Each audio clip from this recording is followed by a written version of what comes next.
So let's synergize this into a grand solution and take a deep dive into what's possible for Utah farming and ranching. And if we look at the distinction between regenerative agriculture and conventional agriculture, really want to highlight the benefits. And there's an incredible movie and organization called Kiss the Ground that does an amazing job of summing up the whole spectrum of benefits and also the transformation of regenerative agriculture that's already happening within the agricultural sector. There's some links to the website here, and along with a video from Gabe Brown, who's one of the clear leaders and innovators who's been really having success with regenerative agriculture. But just keeping it simple, conventional agriculture works on disturbing the soil and works against nature because it's mostly monoculture based that requires petrochemical fertilizers and herbicides and fungicides and insecticides, which lead to decreased soil health, decreased carbon content, and lower water moisture, versus regenerative agriculture that's about protecting the soil and works with nature because it thrives in biodiversity, doesn't require any toxic inputs, which improves soil health, increases carbon content, and has higher water moisture in the soil. And so regenerative agriculture has this whole spectrum of positive benefits, but also those benefits better synergize with the agrivoltaic generation and energy storage opportunity. And if we look at the Utah population centers in agricultural land and the 1.65 million acres of cropland and 8.57 million acres of pasture land and overlay them, we can see how agricultural land is perfectly nestled against population centers to where not only can our farms and ranches and orchards continue to feed us, but they can also power these communities and provide a solution to the challenges of increasing population growth. And by integrating agrivoltaic, bifacial solar fixed, single, dual access tracking and fence systems combined with distributed energy storage, EV fleets, and public charging networks solving the transportation issue, and then taking the over 1 million acres of irrigated land and integrating precision irrigation to create radical improvements in water conservation, efficiency, and improving water storage in the soil, and then how all of these can be beneficial to our pollinators, to the native species, and to the beautiful forests that are surrounding our farms and ranches. This is an amazing opportunity. It's really a fairy tale of how we can really quantum leap agriculture and solve the core challenges that we face within the state of Utah. So I want to look at a definition of farm from the USDA. And it's defined as any place in which $1,000 or more of agricultural products were produced and sold or normally would have been sold during the year. This definition allows for farms to be included even if they did not have $1,000 in sales, but normally would have. And as we saw in the agricultural overview, most of the farms are small family farms. And so this opportunity to really improve small family farms and mid-size and large farms, but also the opportunity for us to have a lot more farms come into the state of Utah and to expand our diverse agricultural operations is a huge opportunity. And so if we take that macro perspective on the United States, we can see that integrating agrovoltaic storage systems can increase gross farm income, decrease the expenses over the long term, and increase the net farm income, totally transforming the economic reality with significant headwinds and challenges that farms have been facing for generations, creating a clear solution that allows for the next generation of farmers to continue on this rich heritage and also create an opportunity for more farmers and ranchers to come in and enter this very sacred tradition. And so if we look at how agrivoltaic storage systems support farms and ranches by transforming these core structural challenges into long-term regenerative solutions and prosperity, whether it's in the power grid, the water grid, the soil grid, the ag grid, and then our EV charging and electric vehicle fleets, it's a huge opportunity for a bottom-up, inside-out transformation, creating a more prosperous reality for all generations to come. And then how we're taking the Utah agricultural communities, which are already a powerhouse of economy, and not only solidifying their huge contributions, but providing the opportunity, instead of declining, to now improve their capacity to feed us and to feed the economy. And then combine that with the perspective of the 10 energy resource zones that we have throughout the state, and the projection of how much solar and storage needs to come in to meet the population growth in our ever hungry society, in a huge regional and local opportunity for each one of these energy resource zones to bring in the additional forecasted solar energy through our farms and ranches. And when we look at the combination of the agricultural sector powerhouse with the microgrid economic opportunity, according to the Energy Information Agency, renewable energy is the world's fastest growing energy source and will be out to 2050. And for every $1 million invested in a renewable energy microgrid assets, it creates 3.4 skilled jobs, in an additional $500,000 in economic benefits.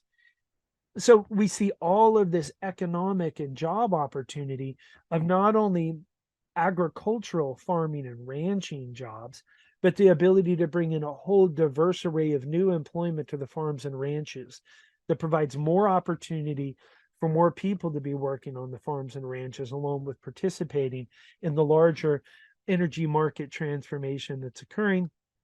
And that, similar to the ag industry, there's direct effects of those new jobs and that new income flowing in, but there's also indirect and induce effect. And by 2030, renewable energy microgrids in the US will have 72 billion in GDP growth and create 146 billion in sales across the supply chain in direct, indirect, and induced effects.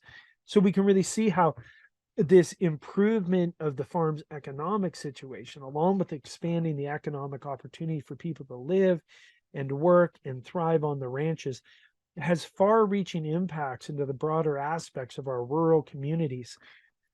And then if we summarize this, we can see this is a chart of sector job growth, and really highlighting per sector in renewable energy generation. The huge job growth that's occurring is projected to continue, and solar has by far been the biggest, and then wind, and we have hydro and bioenergy.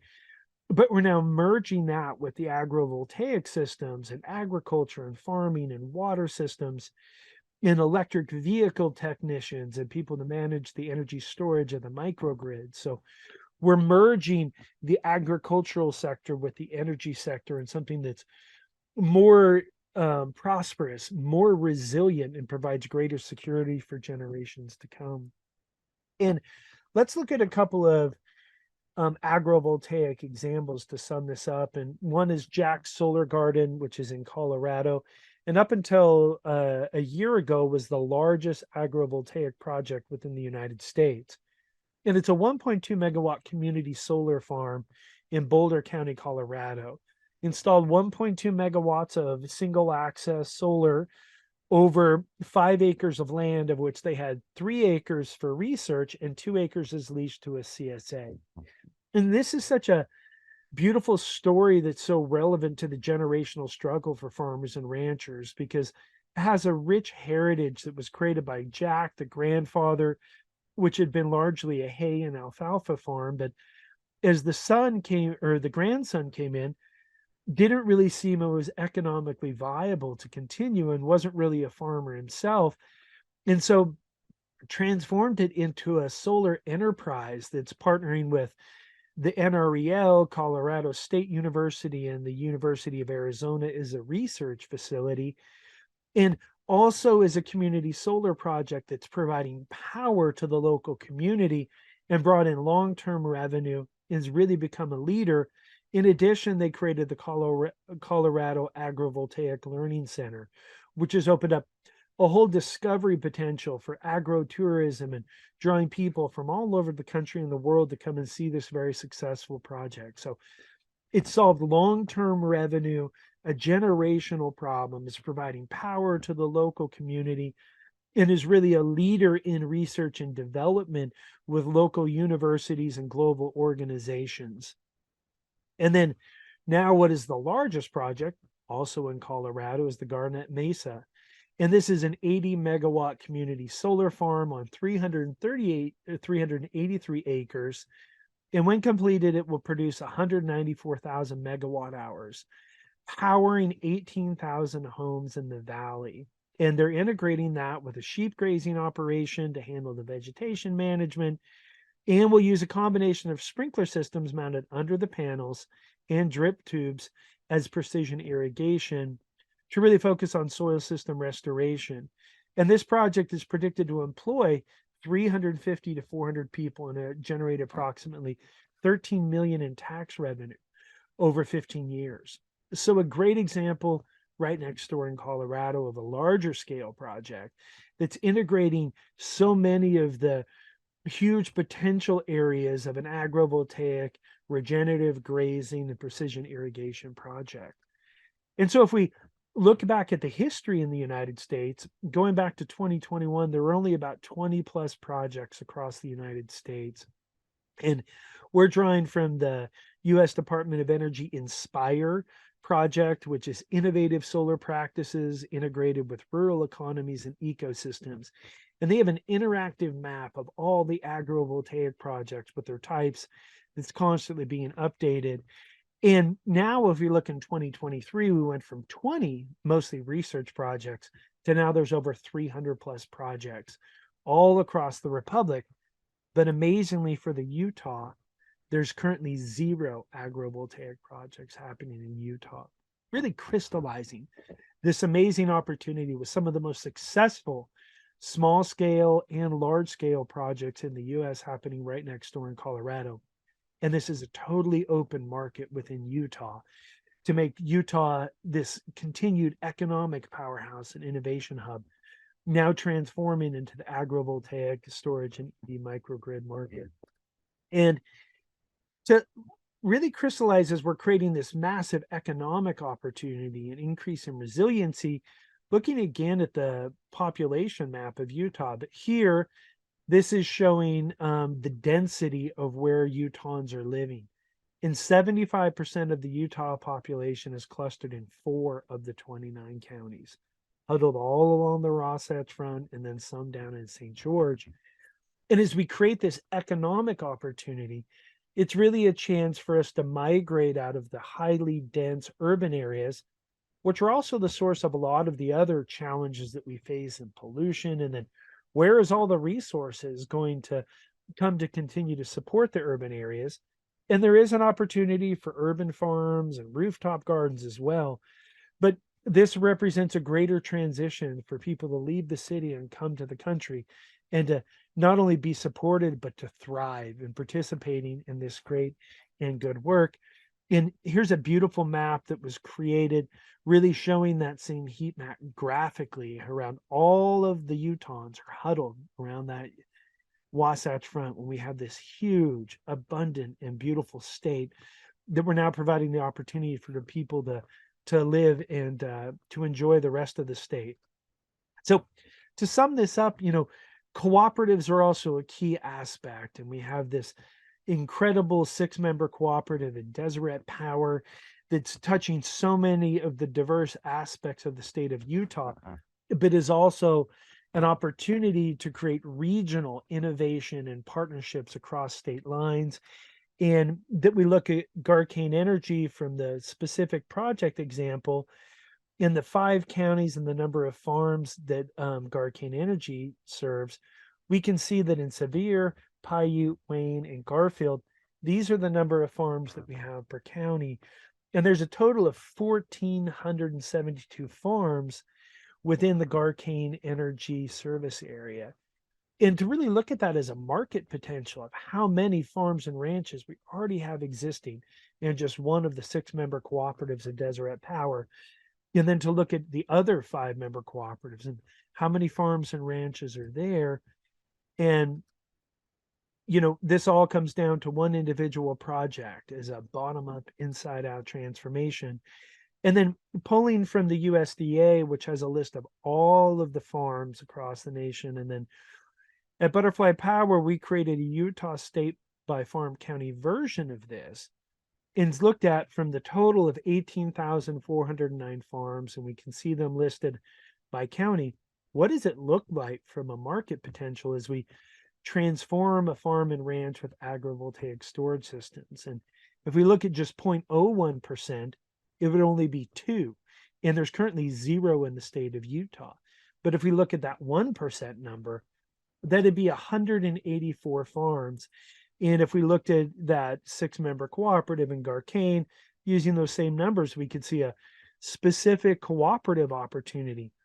But what if we went beyond 1% to 9%? That'd only be 1,657 farms out of 18,000.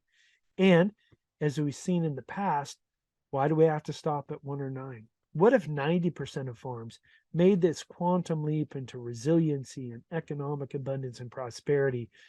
And we found a really, truly distributed and decentralized way to be able to power the state of Utah for all of its coming needs.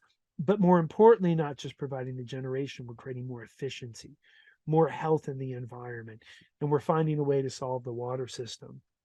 So to sum that up, that 9% all around one farm, and keeping it simple, one farm on 10 acres installing a 1 megawatt of agrivoltaic solar. That's at 16,570 acres. 5 megawatt hours and a 1 megawatt hour energy storage system would create 8,200 megawatts and 1,657 megawatt hours, with electric vehicle fleet and charging stations distributed throughout the state of Utah along key corridors and with precision irrigation systems. 9% would perfectly match, plus 3%, the 2025 target of the energy resource zone study that we need to provide that energy in order to meet the population growth and increasing demand. So we can see this fairy tale alignment where we have 11 million acres of land, 1.1 million acres of irrigated land, a transportation system waiting to be transformed, and over 4 million acres suitable for solar. And so much of that is over outlaying our farms and ranches. And just to summarize also, on top of all of the economic and the energy benefits, the Envisioning Agriculture for 2050 study that we referenced earlier really talks about ag production and resiliency. And as Utah's population almost doubles by 2050, we can really see they created several different scenarios of how Utah become more self-sufficient. And the biggest one they called the quaking aspen scenario, where Utah provided 100% of its protein, 100% of its grain, 30% of its dairy, and 20% of its vegetables, and 20% of its fruit, which I think personally is low. And this is also about increasing the croplands from what we've really been losing agricultural lands in Utah, and that agrivoltaic storage systems provide the capacity for that to be economically and energetically viable. And just charting out, locally produced foods, support local economies and rural lifestyles, create sustainability and self-reliance. And ultimately, we're making our homes, our farms and ranches, our communities, the entire state of Utah, and the whole republic to be more secure. And how we're really creating this very secure infrastructure that, outside of direct physical damage, cannot be taken down. And we're creating a more abundant and prosperous future for all. And to summarize it all up, that this can happen in very broad scale applications, from rural to urban, large farms to small farms, every aspect of the Utah state society. And that now is the time to energize the fuse of the regenerative transformation. Agrivoltaic storage systems, really synergizing the nexus of food, energy, water, and soil, create the greatest investment opportunity of all time.